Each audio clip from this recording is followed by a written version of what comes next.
My name is Sherry Kokuyo. My name is Monique Williams. Louise Sasaki. And I'm here from New York. I'm from Vancouver, British Columbia, Canada. I'm from New York, California. United We Aid. The Tenri University. TCI, New York. Tohoku Relief Project. I'm here to share my joy with others that were affected by the earthquake and tsunami. I'm here to see the beauty and the strength of my brothers and sisters halfway across the world. I'm here because I want to help the victims of the earthquake and tsunami.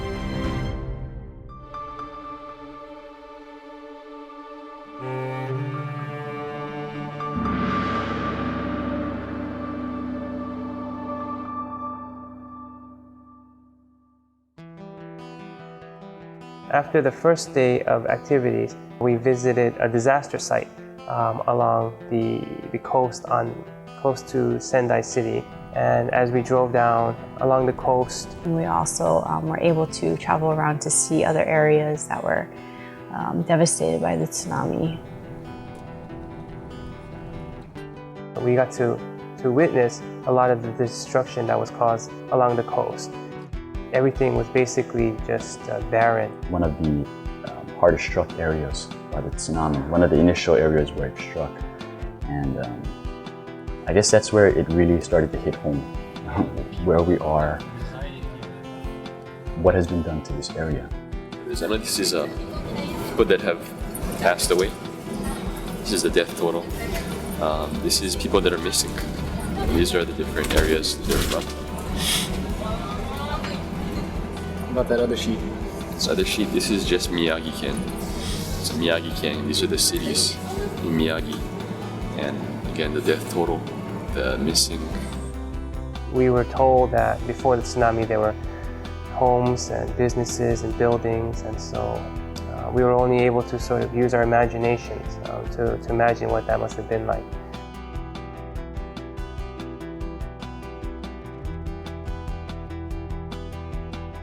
When we got to a certain location, we got out of our buses and we went to an area which was the remains of a shrine that once stood there. Only parts of the shrine remained. None of the exterior building was actually there. It was only just parts of the inside of the shrine. We all gathered there. We did a little prayer and had a moment of silence for all of those that lost their lives and were affected by this earthquake and tsunami.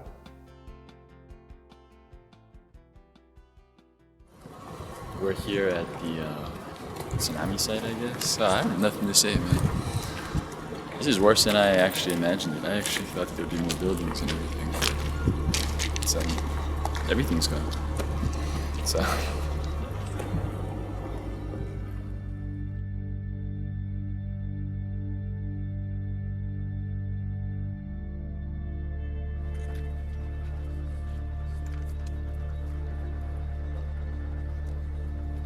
We were actually able to see, the area in which the houses were wiped out. And that was, that was crazy. I was just at a loss of words when I was there. You'd see it on TV back at home. You'd see the destruction, and my initial thought was that when we come here, you still see houses next to each other. Maybe some are gone, maybe the weaker houses, they got swept away. And when we went out there was nothing there. It was just, everything was devastated.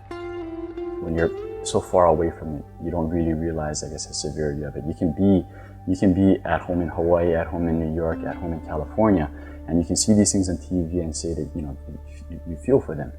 But going out there, standing and looking at what exactly took place, it really puts into perspective, what's valuable in life. Those are houses that got destroyed. That's a material item. But if the houses can be destroyed, you can imagine what other things can be destroyed, including some of the human spirit. And I think that's why this project that we come here this time, what we did bring is we brought our spirit with us. Before the tsunami, there were many homes on the right side. All you see now are just leftover foundation marks. In the afternoon, following the second day of activities, we got into our buses and we traveled to a city called Ishinomaki, which is the city that suffered the most amount of victims in the entire Tohoku region. They lost approximately 3,000 people, and that area was one of the most devastated areas of all of the northeastern region of Japan.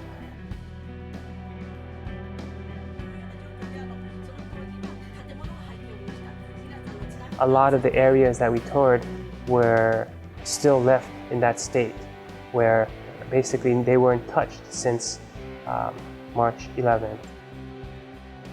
And like what we saw today was like the pictures that we saw. Like that was the first time we saw like the houses that were like smashed and like that had still garbage in them. We were able to physically walk on the grounds where the tsunami came, and we were able to see firsthand the power of the destruction.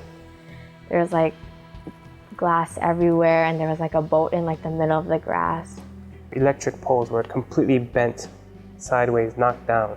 The convenience store was completely destroyed, but the building was still untouched. And so for our participants to be able to firsthand see these destroyed homes and the destruction caused, it was a really moving experience for our participants.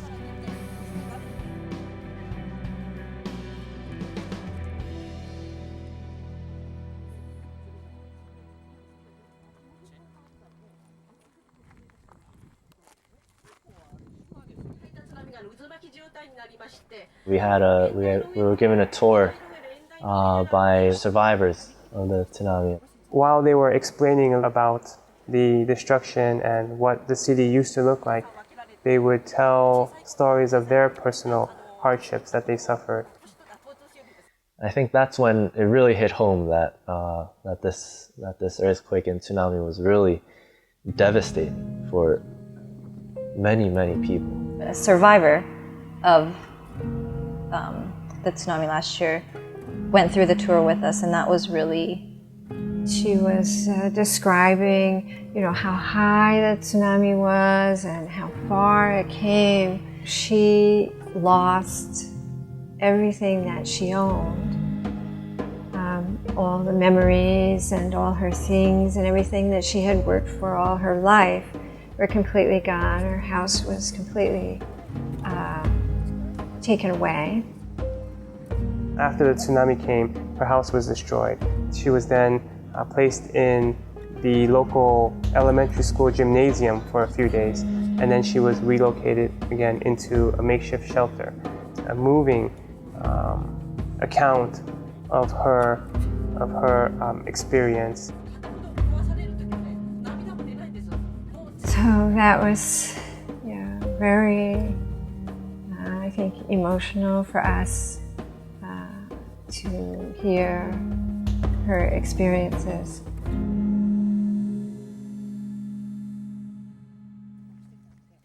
But listening to that lady's story, in spite of all that, she is willing to talk about her experiences with us. she said that for the first 3 weeks after the tsunami, she couldn't take a shower, she couldn't take a bath, they didn't have running water. She had to split her rice ball, her onigiri, with her dog in half the first night. When they gathered in the shelter, they had to take one banana and cut it into thirds or fourths so that they can share it with 3 or 4 people. In the very end, our guide couldn't stress enough how important life is, and for us to not take anything for granted, and for us to really cherish life. And then I think that message that she gave to the members on our bus at the very end, it really touched their hearts, and that was the lasting impression that they were able to get from the bus tour. I think it had an effect on all of us just to hear it firsthand and to see these things.